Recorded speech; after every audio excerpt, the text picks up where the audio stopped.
Hello बच्चों, जय हिंद बच्चों, कैसे हो? चलिए, तो जैसे कि मैंने आप लोगों को प्रॉमिस किया था कि ओएसिस एजुकेशन वाले यूट्यूब चैनल पे ये जो मिशन एनडीए वाला सीरीज़ मैंने स्टार्ट किया है, इस मिशन एनडीए वाले सीरीज़ के अंदर आज मैं केमिस्ट्री का पहला लेसन पढ़ाने जा रहा हूँ। अब केमिस्ट्री का सिलेबस क्या क्या है ये मैंने अपने प्रीवियस वीडियो के अंदर काफ़ी अच्छे से डिटेल में दे रखा है। अब एग्जैक्टली इस मिशन एनडीए के अंदर ये जो मिशन एनडीए वाला सीरीज़ है, इस सीरीज़ में केमिस्ट्री का सबसे पहले सिलेबस अपन कवर अप कर लेंगे और केमिस्ट्री में एनडीए का जो पहला चैप्टर बाहर निकल के आता है वो पहला चैप्टर है लॉज ऑफ केमिकल कॉम्बिनेशन। अपन लॉज ऑफ केमिकल कॉम्बिनेशन की बात करेंगे तो सवाल ये उठता है, सवाल ये उठने लगा कि ये जो लॉज ऑफ केमिकल कॉम्बिनेशन है, ये जो लॉज ऑफ केमिकल कॉम्बिनेशन है, इन लॉज ऑफ केमिकल कॉम्बिनेशन को बनाने की गरज क्यों पड़ी, कि आखिरकार क्यों ऐसा हुआ, आखिरकार साइंटिस्ट लोगों को ऐसी कौन सी गरज पड़ गई जिसके लिए उनको लॉज ऑफ केमिकल कॉम्बिनेशन बनाना पड़ा, उनको लॉज ऑफ केमिकल कॉम्बिनेशन बनाना पड़ा। तो एग्जैक्टली बात ये पुराने समय की है। ये जो बात अपन करेंगे ये बात आज से 200-300 साल पुरानी है। ये 200-300 साल पुरानी बात चल रही है कि साइंटिस्ट लोगों को पता चल गया, साइंटिस्ट लोगों को पता चल गया कि एग्जैक्टली साइंटिस्ट लोगों को ये पता चला जब दो एलिमेंट आपस में कंबाइन होता है, जैसे मान के चलो यहाँ पे कोई एलिमेंट ए है और यहाँ पे कोई एलिमेंट बी है, और जब ये दो एलिमेंट आपस में कंबाइन होंगे तो यहाँ पे कंपाउंड बनाएंगे जिसको अपन ए बी बोलेंगे। तो मैंने ए को और बी को एलिमेंट बोला, मैंने ए को बी को एलिमेंट्स बोला। तो जब दो या दो से ज़्यादा एलिमेंट आपस में कंबाइन होता है तो ऐसे कंडीशन में कंपाउंड्स बनता है, ऐसे कंडीशन में कंपाउंड्स बनेंगे। तो जब दो या दो से ज़्यादा एलिमेंट आपस में कंबाइन होंगे, आपस में कंबाइन होंगे, तो जब ये दो एलिमेंट आपस में कंबाइन हो रहे हैं तो उन दो एलिमेंट का जब कॉम्बिनेशन हो रहा है तो कॉम्बिनेशन होते समय इन एलिमेंट का जो मास है, इन एलिमेंट का जो मास है या इन एलिमेंट का जो वॉल्यूम है उसका रेशियो कैसा है, उसका रेशियो कैसा है। या फिर जब दो एलिमेंट कंबाइन होके कोई कंपाउंड बनेगा, दो एलिमेंट कंबाइन होके अगर कोई कंपाउंड बनता है तो इस कंपाउंड के अंदर जो एलिमेंट है, इस कंपाउंड के अंदर जो एलिमेंट है उन एलिमेंट का एटॉमिक रेशियो कैसा है बाय मास के हिसाब से, या उनके अंदर उसका वॉल्यूम कैसा है बाय मास के हिसाब से। मतलब अगर कोई केमिकल रिएक्शन हो रही है, अगर कोई केमिकल रिएक्शन हो रही है तो उस केमिकल रिएक्शन में कुछ ना कुछ रिएक्टेंट्स होंगे, उस केमिकल रिएक्शन में कुछ ना कुछ रिएक्टेंट्स होंगे जिनका कन्वर्शन प्रोडक्ट में हो जाएगा, जिनका कन्वर्शन प्रोडक्ट में हो जाएगा।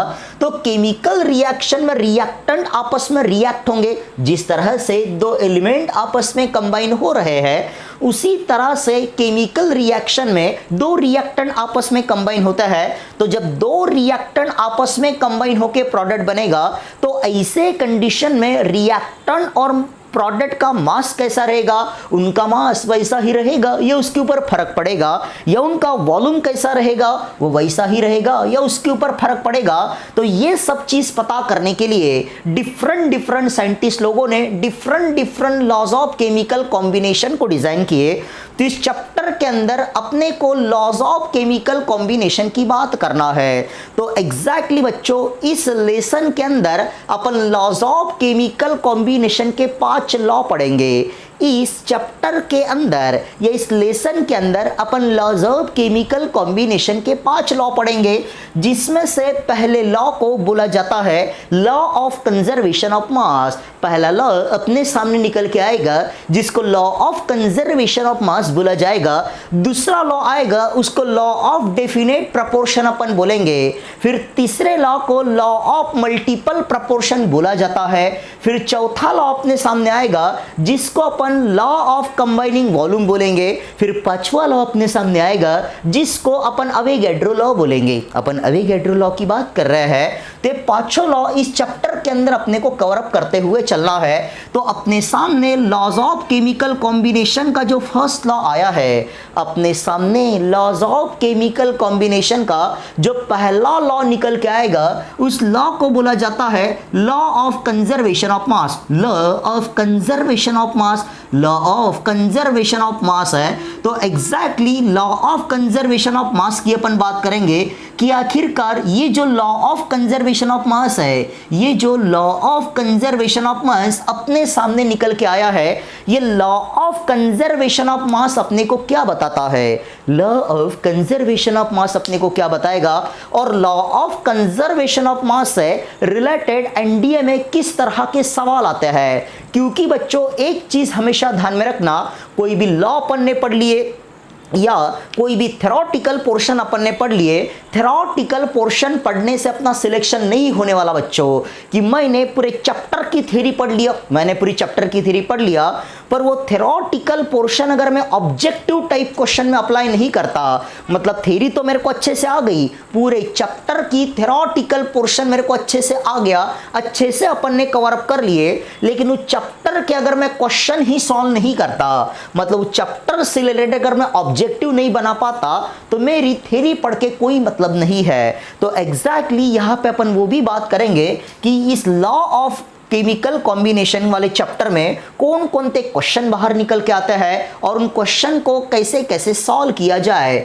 चलिए, तो यहाँ पे लॉज ऑफ केमिकल कॉम्बिनेशन के अंदर पहला लॉ अपने सामने निकल के आया, जिसको अपन ने लॉ ऑफ कंजर्वेशन ऑफ मास बोले। ये law of conservation of mass है। तो सबसे पहली चीज इसके अंदर निकल के आती है कि एनडीए के अंदर ऐसे भी सवाल आते हैं बच्चों, एनडीए में ऐसे सवाल आता है कि पर्टिकुलर अगर कोई लॉ है तो उस लॉ को डिस्कवर करने वाला साइंटिस्ट कौन है। साइंटिस्ट के नेम पे एनडीए पे सवाल आते हैं, साइंटिस्ट के नेम पे जेईई और नीट में सवाल नहीं आते, लेकिन एनडीए में साइंटिस्ट के नाम पे सवाल आते हैं बच्चों। तो ये जो law of conservation of mass है, ये जो law of conservation of mass है, इसको लोवेइजर नाम के साइंटिस्ट ने डिस्कवर किया। लोवेइजर नाम का साइंटिस्ट था जिसने law of conservation of mass को डिस्कवर किया बच्चों। तो नाम पे या साइंटिस्ट के नेम पे एनडीए पे सवाल आता है। तो पहला सवाल यहाँ पे यही बन सकता है कि law of conservation of mass is discovered bye,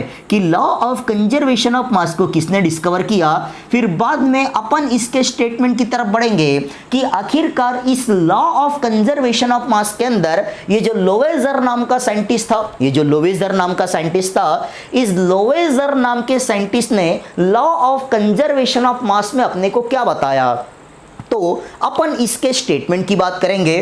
तो इसका एक बहुत ही सिंपल सा स्टेटमेंट है और इसका स्टेटमेंट कुछ इस तरह से है कि मास neither be created, mass neither be created, mass neither be created nor be destroyed, mass neither be created nor be destroyed, mass neither be created nor be destroyed, nor be destroyed in a chemical reaction, nor be destroyed in a chemical reaction, in a chemical reaction.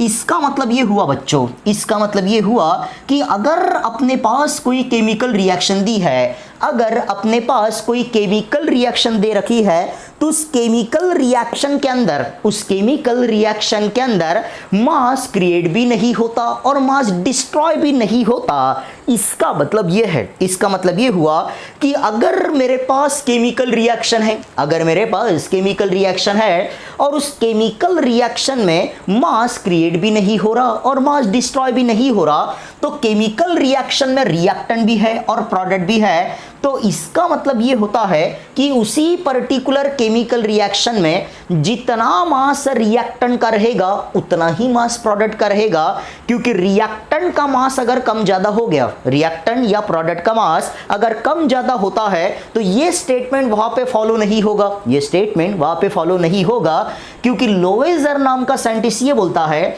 कि मास neither be created nor be destroyed in a chemical reaction, chemical reaction अपने पास रहना चाहिए। तो इसका मतलब यह है कि total mass of the reactant, मतलब केमिकल रिएक्शन में जितना मास रिएक्टेंट का होगा उतना ही मास प्रोडक्ट का रहेगा, मतलब रिएक्टेंट और प्रोडक्ट का मास केमिकल रिएक्शन में कम ज्यादा नहीं होता।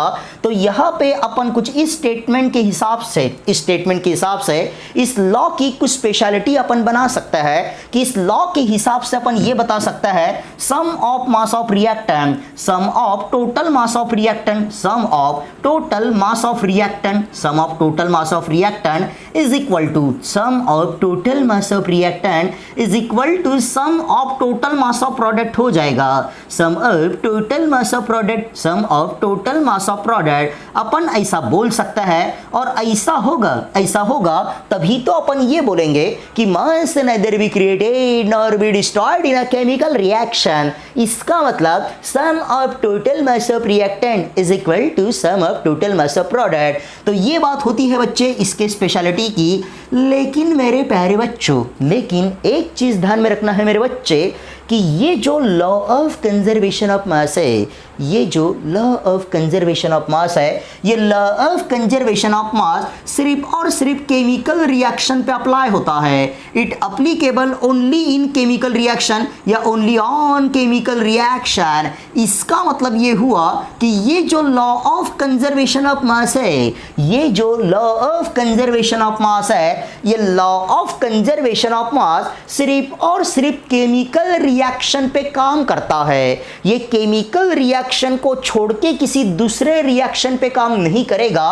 मतलब अगर मेरे पास न्यूक्लियर रिएक्शन है, अगर अपने पास न्यूक्लियर रिएक्शन है बच्चों, अगर अपने पास न्यूक्लियर रिएक्शन निकल के आती है तो इस न्यूक्लियर रिएक्शन के ऊपर लॉ ऑफ कंजर्वेशन ऑफ मास काम नहीं करेगा। ये लॉ ऑफ कंजर्वेशन ऑफ मास सिर्फ और सिर्फ केमिकल रिएक्शन पे काम करता है, ये किसी प्रकार के न्यूक्लियर रिएक्शन पे काम नहीं करता। तो ये भी एक चीज़ बहुत ही इंपॉर्टेंट अपने सामने निकल के आई, तो इसको भी अपने को ध्यान में रखना है।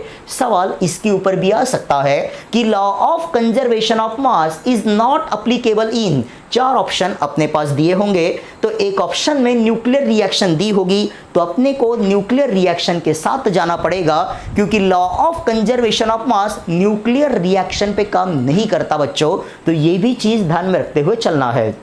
चलो उसके बाद बच्चों मान के चलो यहाँ पे अगर मैंने E is equal to M C square लिखा, मैंने E is equal to M C square यहाँ पे लिख दिया, तो इसको अपन आइंस्टाइन इक्वेशन बोलता है। बच्चा जानता है कि that equation is called as Einstein equation. इस इक्वेशन को आइंस्टाइन इक्वेशन बोला जाता है और ये आइंस्टाइन का एनर्जी इक्वेशन है, आइंस्टाइन का एनर्जी इक्वेशन है। तो ये जो law of conservation of mass है, इसका सबसे बड़ा ना सबसे जोरदार एग्जांपल है जो E is equal to M C square है। Einstein energy equation is a very famous example of law of conservation of mass. उसके बाद अब अगर मैं law of conservation of mass के एग्जांपल की बात करने लगा, मैं यहाँ पे law of conservation of mass के एग्जांपल की अगर बात करने लगा बच्चों, तो मान के चलो एक बहुत ही छोटी सी केमिकल रिएक्शन मैंने लिखा।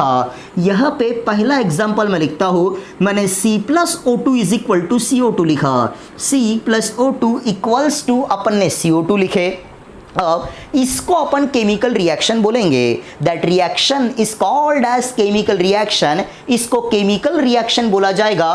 तो हाँ, अगर ये केमिकल रिएक्शन है तो इस केमिकल रिएक्शन में mass neither be created nor be destroyed, मतलब sum of total mass of reactant is equal to sum of total mass of product होना चाहिए।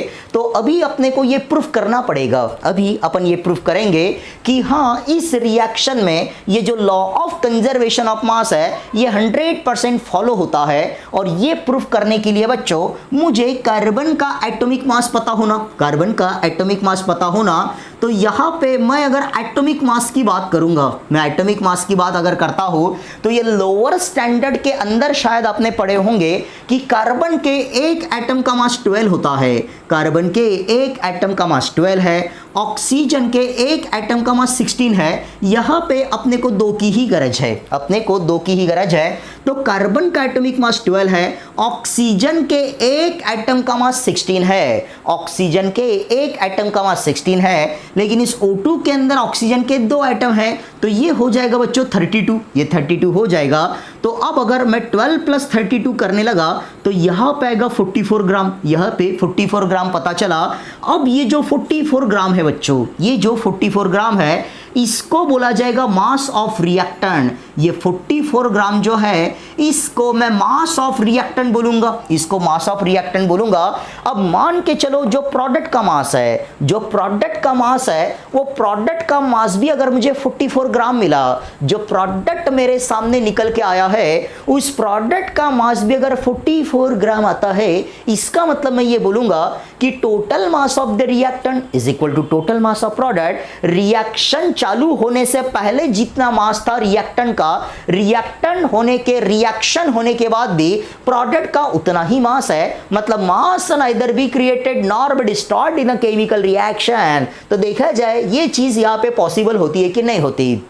चलो तो कार्बन डाइऑक्साइड मेरे पास है, कार्बन डाइऑक्साइड में कार्बन का एटॉमिक मास 12 है, फिर बीच में लिखूंगा प्लस का साइन, बीच में प्लस का साइन। ऑक्सीजन के 2 एटम है और ऑक्सीजन के एक एटम का एटॉमिक मास 16 है, तो ये हो जाएगा बच्चों 12 प्लस 32। और जब इसको भी मैं कैलकुलेट करूंगा तो ये भी आएगा 44, ये भी 44 आने लगा और ये भी 44 आने लगा। और ये जो मैंने कैलकुलेट किया इसको अपन बोलेंगे मास ऑफ प्रोडक्ट, इसको मास ऑफ प्रोडक्ट बोला जाएगा मेरे बच्चे। तो यहां से मेरे को पता चल गया कि जितना मास रिएक्टेंट का है, sum of total mass of the reactant is equal to sum of total mass of the product. और ऐसा हो गया तो रिएक्टेंट और प्रोडक्ट का मास चेंज नहीं हुआ उस केमिकल रिएक्शन के अंदर। तो अपन बोलेंगे इस केमिकल रिएक्शन में ये जो law of conservation of mass है, ये जो law of conservation of mass है, ये law of conservation of totally satisfy हो रहा है बच्चों, कि law of conservation of mass को अपन फुल्ली यहाँ पे सेटिस्फाई करवा रहे हैं। अब ये तो बात होती है थ्योरेटिकल पोर्शन की।